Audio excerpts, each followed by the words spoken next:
Okay, we're gonna make a chicken cacciatore-like hot dish.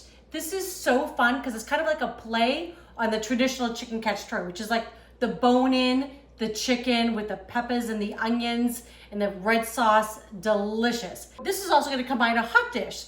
So this is like a little nod to one of my really good friends, Terry, and she is from North Dakota. And I guess they do hot dishes there a lot because it's pretty cold. So Tater Tots is gonna be involved in this, so you're gonna wanna stick around. Are you gonna eat your tots? No. Can I have them? So I'm just gonna start with my prep. This is normally in the chicken cacciatore, right? We got some green bell peppers. And like I said before, I like to do as best I can to buy organic, right? If we're cooking at home, we can spend a few dollars more on some good ingredients. And this is just an easy way to prep your peppers. I love to get this little rib out and just the seeds. Not a big deal. I love to use these little garbage bowls. I just take a bowl, put a little plastic liner in it, and then I can just kind of wrap it all up and put it in my trash. Easy, easy cleanup. So here, I mean, this is gonna be like a rustic dish. I know my husband always says you use that term a lot, but it's kind of true, mainly because I'm not a chef, and so my dices seem to be a little bit bigger, and that's okay. So here, nice and big, plus, like I said, we're gonna have tater tots in this, we're gonna have some onion, we're gonna have mushrooms, we're gonna have artichoke hearts. It's gonna be fabulous. I'm also gonna mix in some ricotta in there, and also some shredded cheese. So good, so good. So this is definitely something that I would do like on the weekend. This is definitely, I know I do a lot of quick meals for you all, but I still like to do something that takes me a little bit more time. I enjoy cooking, but this takes a little bit more prep. So it's not difficult, it's just probably gonna take you about a half hour prep work, kind of dicing and chopping things up. So again, just gonna remove that little rib in there, and then finish this, and I'll show you how I'm gonna do kind of the same thing with my onion. Is gonna have a nice kind of big dice. I just want this to be nice and chunky.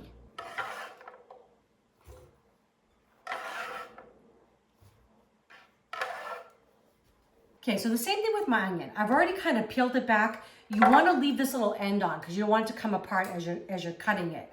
So I'm just gonna make one slice here down the middle, and then I'm gonna make big kind of cuts, because that's going to be the size of the onion, right? And I want kind of big chunks. And again, big chunks, just like that. And we don't want to waste anything. Then this just goes right in our little garbage bowl. Okay, so same thing, right in half, kind of keep your hand on top, make sure we don't, for safety, right? Cut those fingers. All right, and again, big chunks. Okay, nice and easy. Also love these bench scrapers, they're fabulous. Just makes for easy work, putting everything into my little bowl right here. And I'm a big believer in getting everything all together in prep. So now when I go to the stove, I've got everything together and it's ready for me to get it from the stove and then into the oven. Okay, so I've got 1/4 cup of extra virgin olive oil that's just been heated up over medium-high temperature. And I've got 2 pounds of boneless, skinless chicken breast. I'm gonna cook about 2 to 3 batches. I don't want to overcrowd the pan. So I'm just gonna put it on in there. We definitely want to season it. So we're gonna add a little salt and pepper in a minute. This is gonna go in the oven, so you don't have to cook this all the way through. It's gonna cook about 5 minutes total, and then it's gonna go in the oven to finish the cooking, okay? Because you don't want to have it dry. Okay, I think I could probably do half of this. There we go. If you kind of overcrowd it, you'll kind of get your meat to kind of steam, and we don't want that. All right, there we go. So now I'm just going to add a good pinch of salt. And don't be afraid to season. And like I said, unless you have some real issues with blood pressure, you know, obviously you always want to talk to your doctor, but you just don't want your food under seasoned. You work so hard to get all this good food in, and under seasoned, it just doesn't taste good. So want to make sure it's good, salt and pepper. And it's gonna cook, like I said, just about 5 minutes per batch.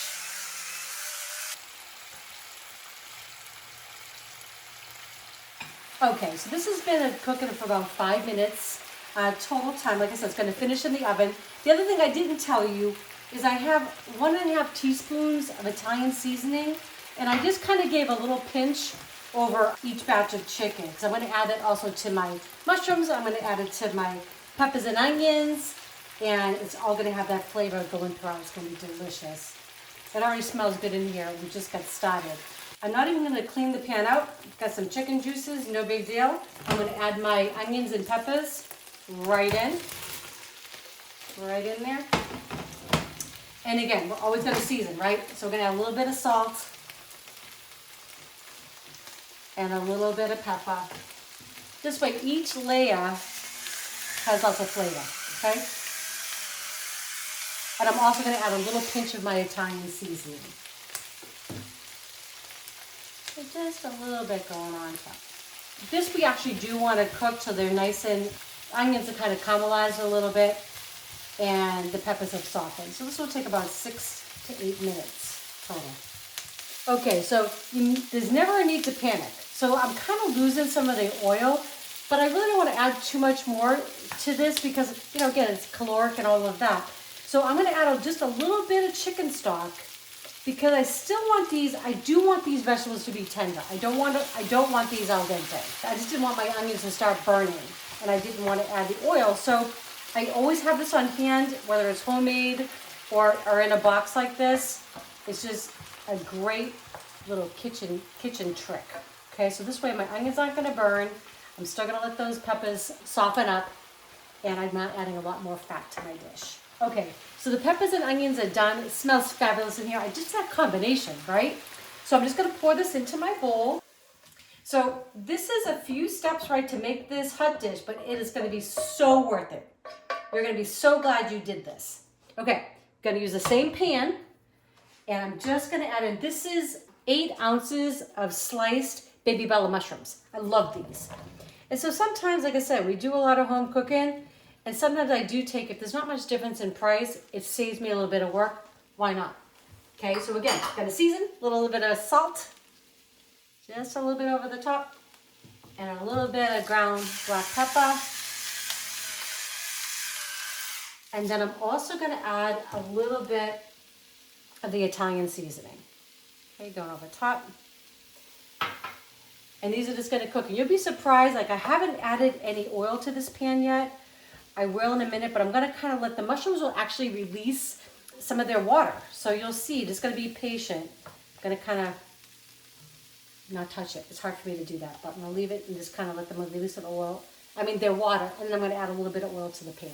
Okay, so I added no oil to this pan, and you can see like how the mushrooms are kind of already releasing a little bit of their liquid, and also they're getting a little caramelized, which I really like. If I added the oil in too soon, they would kind of almost steam in there a little bit. Okay, so I am going to add just a tiny bit of oil, because I'm also going to grate in my garlic now.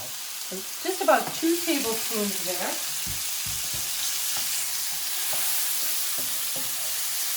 And they're going to just continue to cook. I love this combination.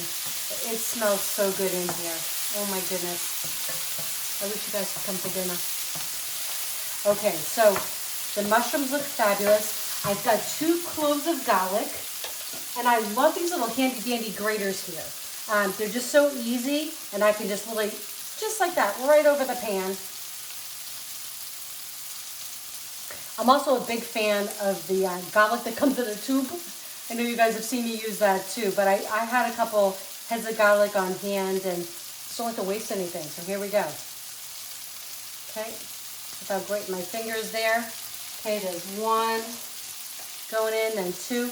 And garlic you don't want to cook very long. So just about a minute or 2. I'm kind of putting it on top of the mushrooms on purpose because I don't want it to hit the heat yet, because once garlic burns, no bueno. No good. You have to actually start all over and throw it out. It has a really rancid, just really not good taste. And those are 2 really huge cloves.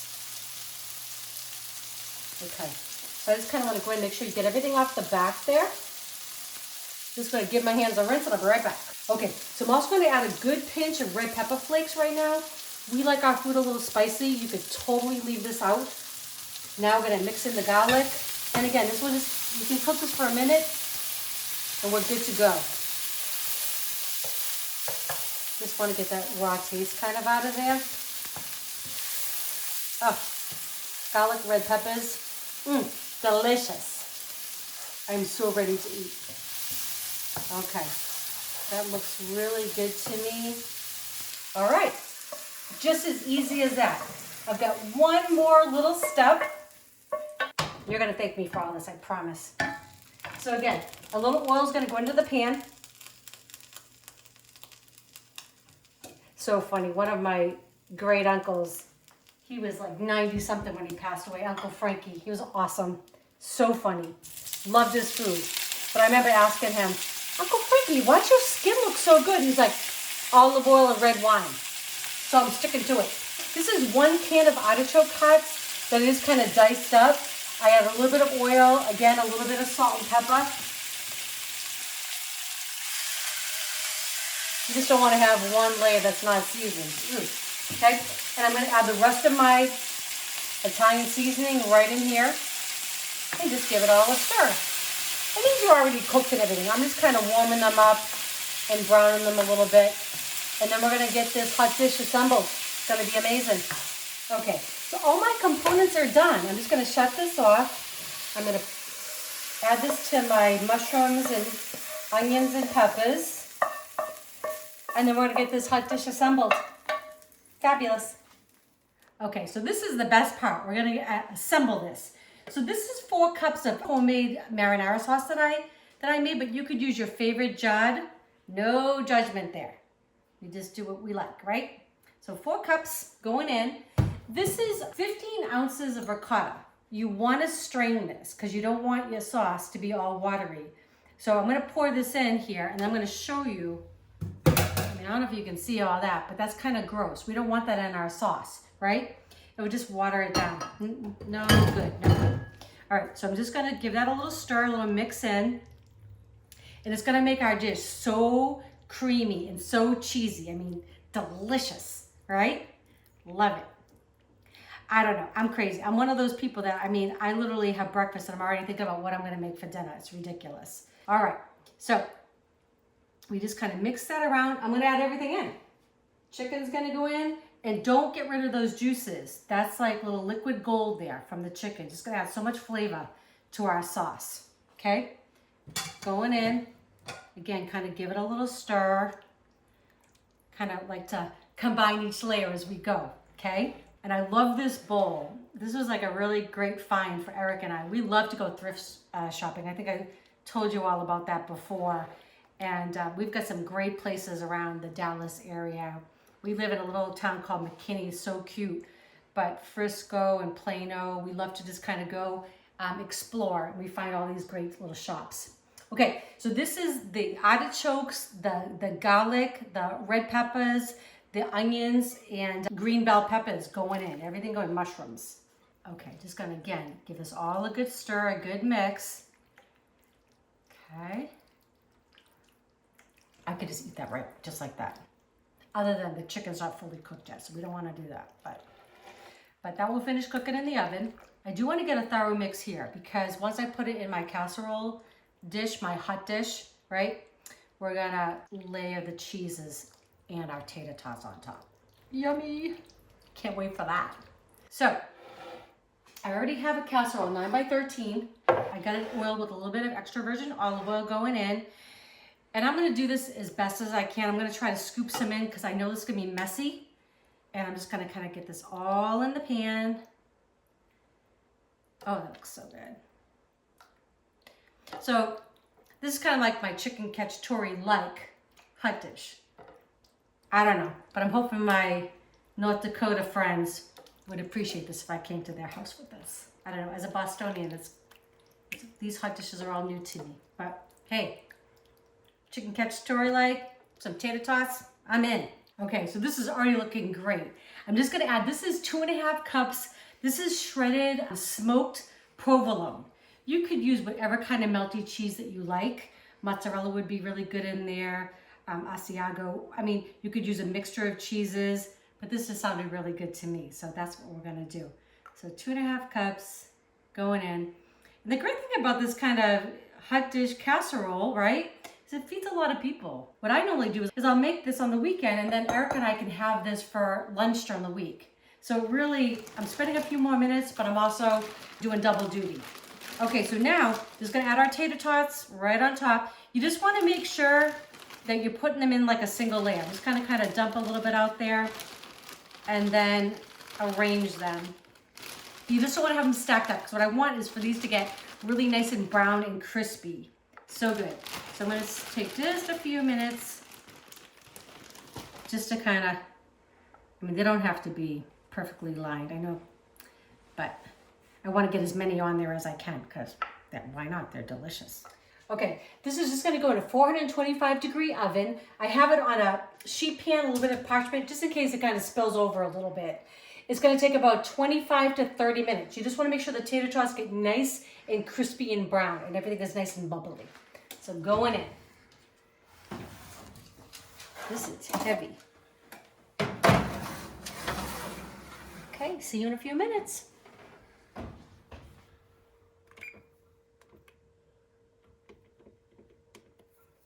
Okay, well this is done. This was 33 minutes actually it took to get nice and browned and kind of bubbly. So delicious. The house smells fabulous. I'm gonna give this a taste. This is my chicken cacciatore-like hot dish. Got my tater tots, my chicken, my onions, my mushrooms, artichoke hearts. I mean, who wouldn't want that? You'll be invited back again, I promise you, if you bring this someplace. Oh my God. That's amazing. That is everything you'd want in a chicken cacciatore, and it has some tater tots on top. I mean, who wouldn't love that? I hope you enjoyed this dish. Make this for your family and your friends. Bring this to your next potluck. And if you like it, please subscribe, like, and click that bell so you get my notifications for my next video. Enjoy!